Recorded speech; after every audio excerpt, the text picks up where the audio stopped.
Hi children, welcome back. So here we stop taking online classes so that this is the offline video for your lesson adolescence, reaching the age of adolescence. Here in this chapter we already completed uh, about the changes during the adolescence and about the reproductive phases and as well as sex determination in the human being we completed. Right now, as a part of this, we are going to discuss some myths and taboo, myths and taboo during the age of adolescence or regarding the reproduction. So here, what is meant by myth? Myth is nothing but a blind belief or false belief, right? So the blind belief or false belief is called as myth, and as well as taboo. Taboo means it is illegal activity. Is the illegal activity, or we can call it as which is prohibited by the social custom. The activity which is banned or which is prohibited by the social custom, it is called as taboo. Means nothing but sins, the mistakes, wrong things, the crimes, right? So here, myths and taboos. Myths are the blind beliefs and taboo is the antisocial activity, right? So here, uh, people in our country, they have very much superstitions and blind beliefs and false beliefs, myths, right? Let us see what are those include in this session. Okay, so already we studied about the reproductive phase in the human being. So we know very well the natural processes that are taking place: ovulation, spermatogenesis, and how the changes occurs because of hormonal imbalance. We know very well about the scientific facts behind the behavior of the adolescents, right? So actually here, some people, because of their myths, they making suffering of the teenagers. For example, an important myth is that mother is the responsible for the birth of baby, means the gender of the baby. Already we know very well that father is the responsible person for the gender of the baby, whether the baby is male or female. The sex determination depend upon the father's chromosome, nothing but sperm cell. But unnecessarily, the woman is tortured for getting female baby, right? So there is no mistake of mother. The sex of the children can be decided by the father chromosome or father sperm cell. Then why should we harass them, right? So this is a myth. And another thing is that you can consider it as taboo or myth. Here, the girl who is under menstruation, or during the menstrual period, the girl is not allowed to do anything at the work, at the house or home. In the home, she is not allowed to touch the utensils, means in the kitchen, and she is not allowed to go to temples, or she is not allowed to do the work during the time of menstruation. Actually, there is nothing. It is a simple natural scientific process, that is menstruation, right? So the newly formed layer is getting shedding off, that's it. There is no mistake here. The thing has to be remembered that the girl or woman who is under menstrual period, she should be take proper care and maintain some self hygiene, right? So when she take care of herself, when there is a self hygiene, then there is no worry. Even she go for the work or whatever the work she want to do, let her do. Do not stop her to doing this work. For example, in some villages, the people, they avoid the woman, sorry, they avoid the girl to send the schools during the menstrual period, so that she is going to miss the classes, and her education will be get disturbed. So that we should not blindly believe all these things. It is our responsibility to explain them well. Why? Because the God has made this wonderful thing, right? that is reproduction in the human being, not only human being, all animals, all plants, they are undergoing reproduction. So there is no mistake, there is no sin in this, right? So we should not see the reproductive phase or reproduction in ugly angle, right? It is a natural phenomenon to produce the babies, right? That's it. So that we should not interfere any logics or any magics in this. Okay, so here for example, and another bad thing is that uh, what they will do, the baby child or girl, if the mother gives the birth to baby girl, they feel it is a burden. Why do they feel like that? Actually, we all born from the woman. So a man requires a girl to love, he requires a girl to marry, he requires a girl to born. So everything depends upon the girl, but he don't want the girl child. It is very foolishness, right? So आजकल बेटियां भी लड़कों से कोई कम नहीं, right? So in every aspects they are very faster, they are fulfilled, and they never stop, they are fully eligible for doing anything, right? But even though in some villages there is a discrimination, or there is a down look towards the woman or girl, right? So here we should remember that today's girl is tomorrow's woman. So we should not blame her, we should not do we should not show any indiscrimination towards the girl child. Let them read, allow them to do whatever they want, right? Give them freedom, respect them, right? Today's girl is tomorrow's mother, so everyone should respect their mother, right?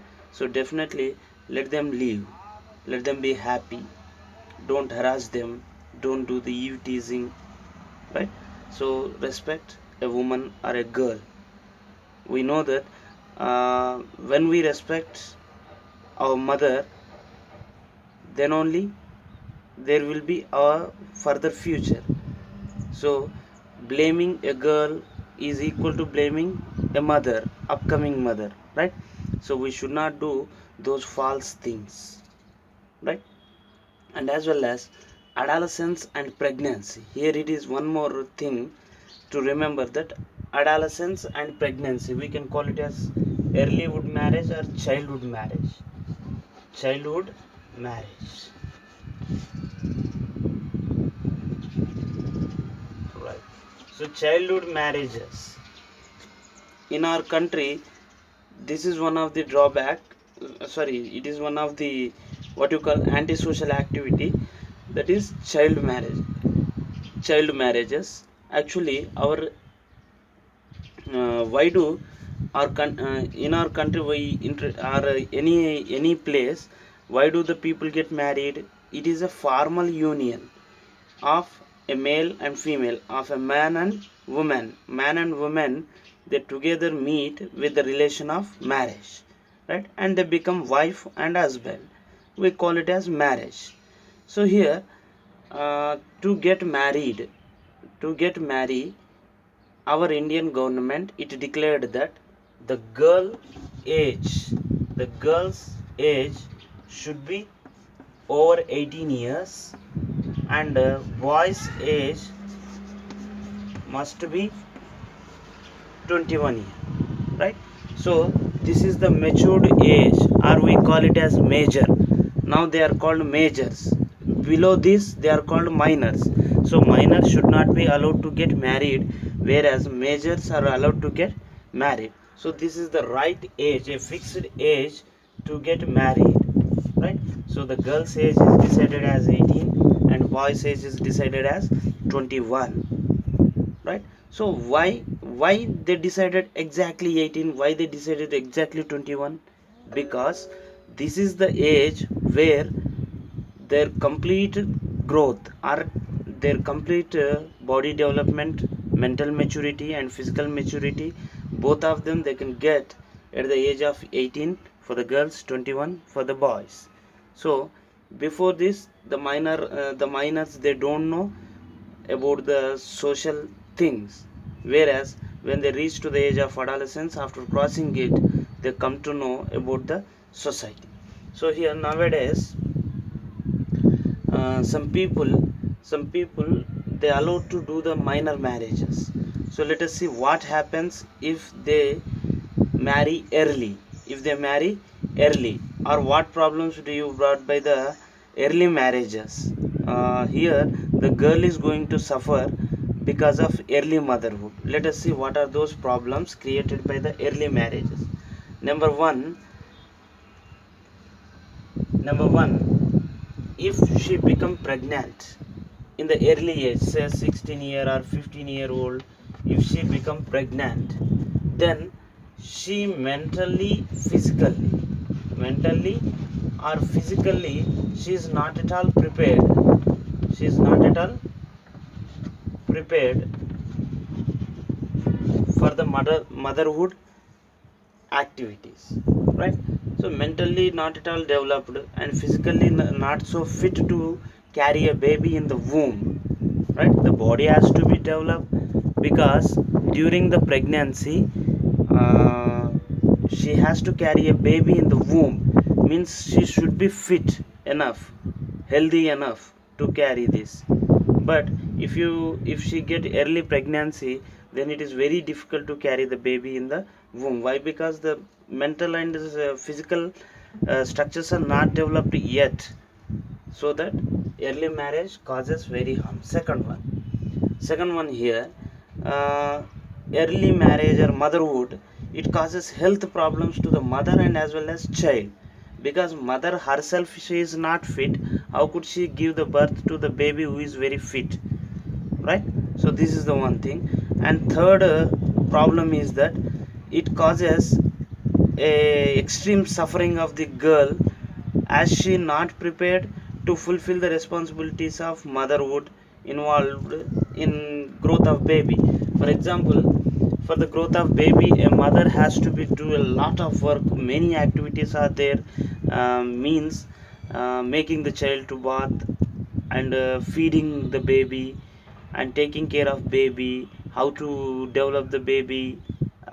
She don't know, actually she is very uh, mentally not yet matured, so that she is going to face many problems, extreme problems, because of early marriage or early pregnancy, right?